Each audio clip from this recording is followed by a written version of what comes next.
Aujourd'hui, c'est Halloween et quoi de mieux qu'une histoire incroyable et quelque peu mystérieuse d'un avion qui a décollé pour atterrir 37 ans plus tard. Nous sommes à l'aéroport de New York ce 2 juillet 1955 et 57 passagers se trouvent à bord du vol 914 de la Pan American Airways à destination de la Floride. Le temps est excellent, le décollage se déroule sans encombre. Oui, mais voilà. Après quelques heures, l'avion n'a toujours pas atterri. Le contrôle du trafic aérien à Miami, n'ayant aucune nouvelle, décide de contacter l'aéroport de New York. Le message qu'ils vont recevoir est des plus inquiétants. Le vol 914 a décollé à l'heure, mais a disparu soudainement du radar au milieu des airs. Plus aucun contact avec les pilotes n'a été possible. Immédiatement, plusieurs équipes sont déployées pour connaître la position exacte de l'avion au-dessus de l'océan Atlantique et les premières équipes de secours sont envoyées pour trouver des traces de l'avion disparu. Malheureusement, après plusieurs jours de recherche, aucune trace de l'appareil de la Pan American Airways. Oui, mais voilà, 37 ans plus tard, une chose incroyable se produit, un phénomène inexpliqué. Nous sommes le 21 mai 1992 à l'aéroport de Caracas, au Venezuela. C'est une matinée, somme toute, tranquille et calme. Le contrôleur aérien, Juan, commence sa journée par une tasse de café, tout en prenant place à son bureau. Quelque chose de bizarre se produit.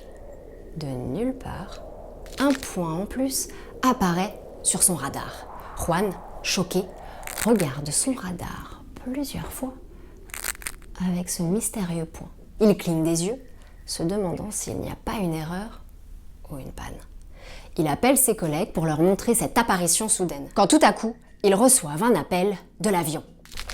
Où sommes-nous? Juan répond alarmé. Aéroport de Caracas, quelle est votre destination? Le vol Panam 914, au départ de New York et en direction de Miami. Nous avons 57 passagers à bord et 4 membres d'équipage. L'homme se ressaisit et enchaîne sa discussion avec le vol. 914. Pourriez-vous me donner plus d'informations, s'il vous plaît? Après un court instant de silence, l'équipage de l'avion répond. Notre vol devait atterrir à l'aéroport de Miami à 9h55 le 2 juillet 1955. Juan et ses collègues n'en reviennent pas.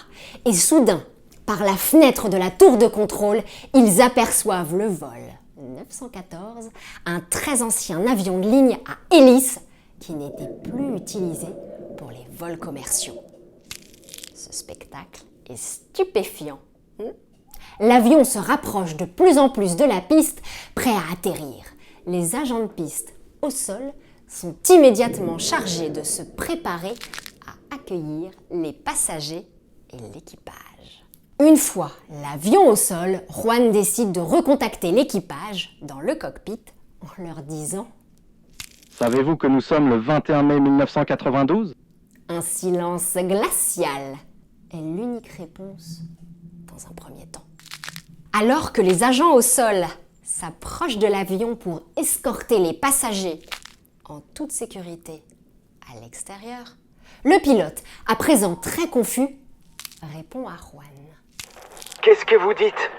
Le pilote ne se sentait clairement pas bien. Non! Et en un rien de temps, N'approchez pas! les moteurs sont remis en marche et sans aucune communication, l'avion roule jusqu'à la piste afin de redécoller.